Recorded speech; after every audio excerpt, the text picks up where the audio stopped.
जी भाई, this is Nabeel from Warsaw Poland.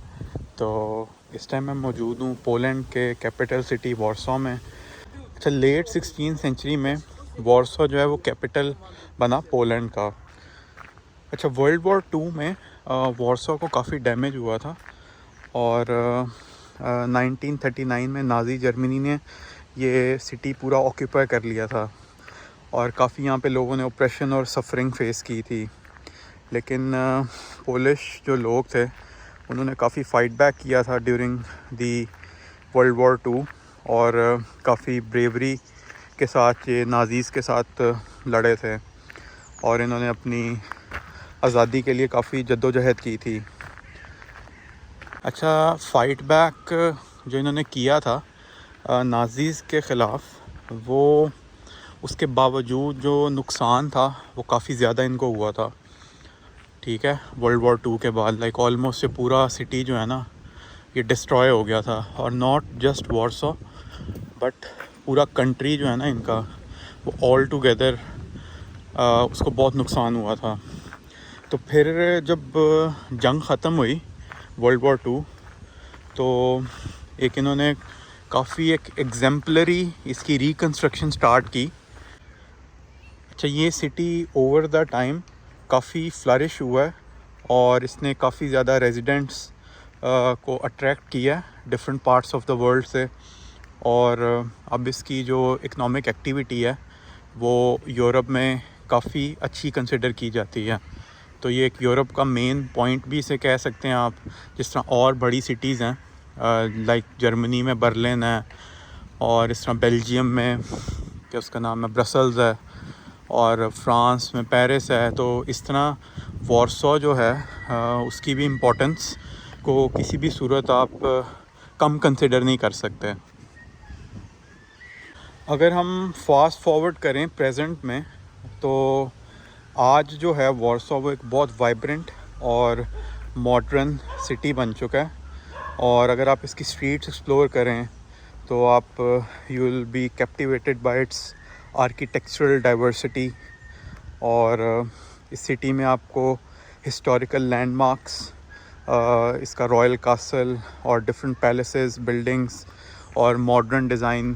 अच्छा, Warsaw के कल्चरल और आर्टिस्टिक सीन की अगर हम बात करें तो ये हिस्ट्री के पॉइंट ऑफ व्यू से सिर्फ ये सिटी इम्पॉर्टेंट नहीं है बल्कि इसका जो कल्चर है वो काफ़ी थ्राइविंग है और आर्टिस्टिक सीन भी इसका बहुत अच्छा है। The city is home to numerous museums और यहाँ पे काफ़ी ज़्यादा थिएटर्स हैं, गैलरीज़ हैं और म्यूज़िक वेन्यूज़ हैं। और आपको यहाँ पे diverse range of art, music and performances मिलेंगी जो कि आपको बहुत ज़्यादा इंस्पायर करेंगी। अगर हम इसकी ब्रीफ हिस्ट्री को कंक्लूड करें तो इसकी बड़ी हम्बल बिगनिंग्स थी, ठीक है। और फिर इसने वॉर में कंप्लीट डिस्ट्रक्शन फेस की, ठीक है। और उसके बाद इन्होंने अपने आप को रीबिल्ड किया। इन लोगों ने अपनी हिम्मत नहीं छोड़ी और अपने आप को रीडिस्कवर किया, अपना पर्पस रीडिस्कवर किया इन्होंने और मेहनत के साथ इन्होंने दोबारा रीबिल्ड किया।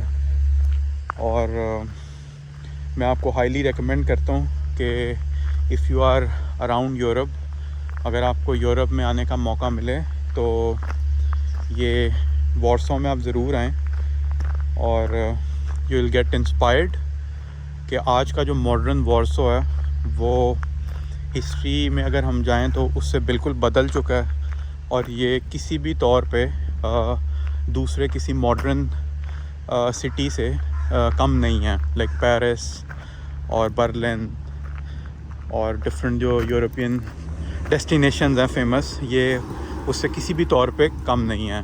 और इसको पोलैंड का इकोनॉमिक इंजन भी कहा जाता है आजकल, क्योंकि जितनी भी पोलैंड की इकोनॉमिक एक्टिविटी है वो वॉर्सो से ही जनरेट हो रही है।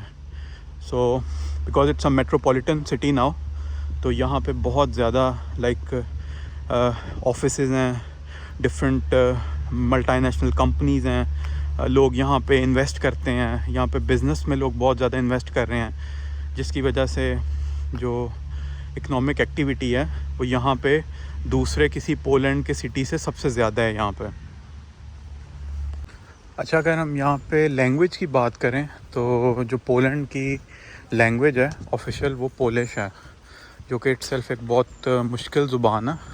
तो इसको सीखने में काफ़ी अच्छा खासा टाइम लग सकता है, लेकिन इट डिपेंड्स कि आप कितनी एफ़र्ट पुट करते हैं। तो अगर आप इंटरनेशनल हैं, यहाँ पे फ़र्स्ट टाइम आ रहे हैं, तो कोई घबराने की बात नहीं है।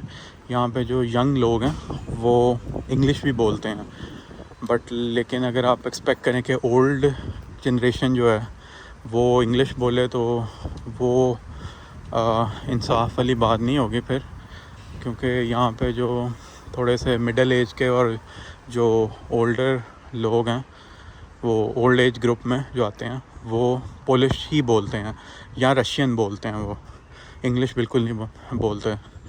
तो शुरू में तो आपका गुजारा हो जाएगा, बल्कि अगर आप लैंग्वेज ना भी सीखें तो गुजारा तो फिर भी हो ही जाएगा किसी ना किसी तरह। बट बेहतर यही है कि आप लैंग्वेज सीख लें अगर इधर आ रहे हैं, ख़ास तौर पे अगर आप स्टूडेंट्स हैं, क्योंकि जब आप डिग्री कर लेंगे, डिग्री तो ऑब्वियसली इंग्लिश में ही होगी आपकी, क्योंकि आप कोर्स ही ऐसा सिलेक्ट करके आएंगे यहाँ पे। लेकिन बाद में कुछ कंपनीज़ जो होती हैं उधर रिक्वायरमेंट होती है कि आपको इंग्लिश के साथ पोलिश भी आनी चाहिए, और कुछ कंपनीज़ खाली इंग्लिश पे भी रख लेती हैं आपको। तो बेस्ट यही है कि अगर आपने जॉब मार्केट में अगर आपने सक्सेसफुल होना है और आप चाहते हैं कि आपको ज़्यादा चांसेस हों आपके कि आपकी जॉब अच्छी कंपनी में किसी लग जाए, तो बेस्ट यही है कि आप टाइम के साथ साथ आप पोलिश भी सीख लें, ठीक है, एटलीस्ट B2 लेवल।